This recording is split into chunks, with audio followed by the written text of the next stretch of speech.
بسم اللہ الرحمن الرحیم۔ السلام علیکم پیارے ساتھی، امید کرتی ہوں آپ سب خیریت عافیت سے ہوں گے۔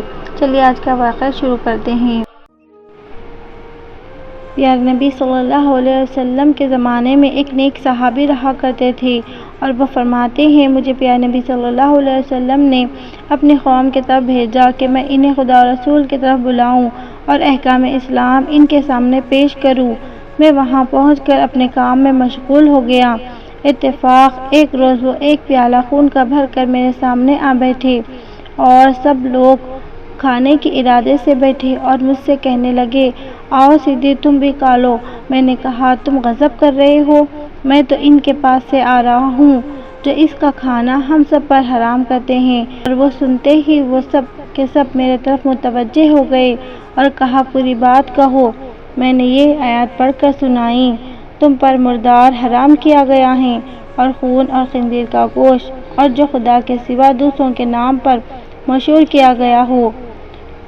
صدی بیان فرماتے ہیں، میں وہاں بہت دنوں تک رہا اور انہیں پیغام اسلام پہنچاتا رہا، لیکن وہ ایمان نہ لائے۔ ایک دن جب کہ میں سخت پیاسا ہوا اور پانی بالکل نہ ملا، تو میں نے ان سے پانی مانگا اور کہا کہ پیاس کے مارے میرا برا حال ہے، تھوڑا سا پانی پلا دو۔ لیکن کسی نے مجھے پانی نہ دیا، بلکہ کہا، ہم تو تجھے یوں ہی پیاسا تڑپا تڑپا کر ماریں گے۔ میں غمناک ہو کر دھوپ میں تپتے ہوئے انگاروں جیسے ریگستان ریت پر اپنا کمبل منہ پر ڈال کر سخت گرمی کی حالت میں گر پڑا۔ اتفاق میری آنکھ کھل گئی تو میں نے خواب میں دیکھا کہ ایک شخص بہترین جام لیے ہوئے اور اس میں بہترین خوش ذائقہ مزیدار کھانے پینے کی چیزیں لیے ہوئے میرے پاس آیا اور جام میرے ہاتھ میں دے دیا۔ میں نے خوب پیٹ بھر کر کھا پی لیا۔ وہیں میری آنکھ کھل گئی تو خدا کی قسم مجھے پھر پیاس کبھی نہیں لگی، اور بالکل پیاس کی تکلیف ختم ہو گئی، بلکہ یوں کہنا چاہیے کہ پیاس ہی نہیں لگی۔ یہ لوگ میرے جاگنے کے بعد آپس میں کہنے لگے، آخر یہ تمہارا قوم کا سردار ہے، تمہارا مہمان بن کر آیا ہے، اتنی بے رخی ٹھیک نہیں کہ ایک گھونٹ پانی بھی ہم اسے نہ دیں۔ چنانچہ اب یہ لوگ میرے پاس کچھ لے کر آئے۔ میں نے کہا کہ مجھے اب کوئی حاجت نہیں ہے، میرے رب نے کھلا پلا دیا ہے۔ یہ کہہ کر میں نے انہیں اپنا بھرا ہوا پیٹ دکھایا۔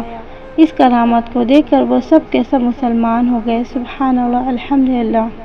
ایک انصاری شخص تھے، رسول اللہ صلی اللہ علیہ وسلم کی الفاظ کہتے ہوئے سن لیا، جو کوئی آج اللہ کی راہ میں شہید ہوا، اس کے لیے جنت واجب ہے۔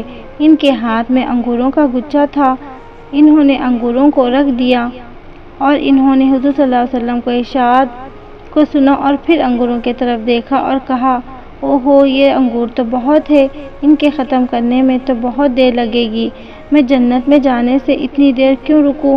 یہ کہہ کر انگور پھینک دیے، آگے بڑھے اور اپنا فرض ادا کرتے ہوئے شہید ہو گئے۔ اسی طرح اچھے سچے واقعے سننے کے لیے ہمارے چینل کو لائک، شیئر، سبسکرائب کرنا نہ بھولیں فرینڈز۔ پھر ملتی ہوں نیکسٹ ویڈیو میں۔ اللہ حافظ۔